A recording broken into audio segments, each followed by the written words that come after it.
Assalomu alaykum qadrli yurtdoshlar, qadrli do'stlar. Bugun Xudo xolasa mevali ko'chatlar ekishdi. Jarayonni ko'rsatib beraman. Xudo xolasa mana ko'rib turganlaringiz 10 gektar maydonga har xil assortimentda mevali ko'chatlar ekish boshlandi.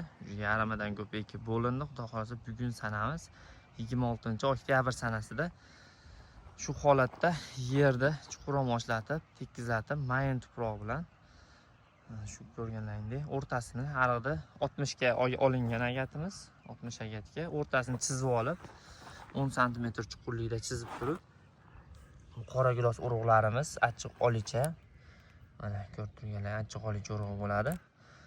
Urug'larimizni avgust oyida piskavat deyiladi. Qumga chuqur ko'lab turib, zak bo'lmagan joyga, namgarchilik o'ta yuqori ham bo'lib ketmasligi kerak. Shunaqa joyga qumga aralashtirib suvni sepib ko'mib qo'yganmiz va hozir ko'lab olinyapti. Chunki buni qilishdan sabab qora gilos 245 kun, 240 kunda chiqadi. Kun sanaydi piskavat qilingan urug' yaxshi bo'ladi. Xudo xolasa mana ko'rib turganlaring ekish jarayoni. Ko'mish ham oddiy shu holatda mana ustiga 7-8 sm mayin tuproq tashaladi. Iloji boricha ko'proq tashlaganlar ma'qul, 8-9 sm, chunki yog'ingarchilik bo'lganda cho'kadi yer, urug' ochilib qolmasligi kerak. Mana shu holatda mayin qilib ko'milaveradi va bahorda hozir suvni qo'yilyapti sirazi.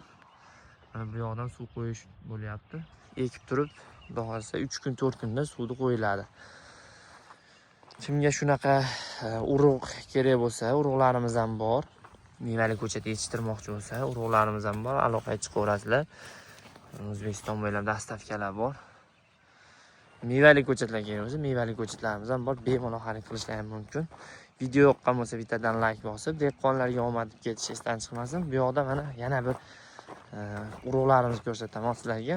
Bu yerda har xil assortiment ekilgan, etap yerda ukloniga qarab turib har xil urug'larni tanlaganmiz.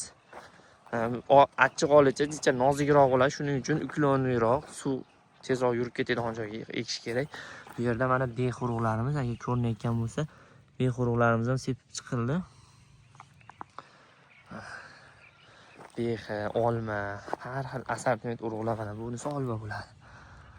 Olma urug'lar shu holatda sepilaveradi. Qalin chiqsa keyin siyraklatib yuboramiz.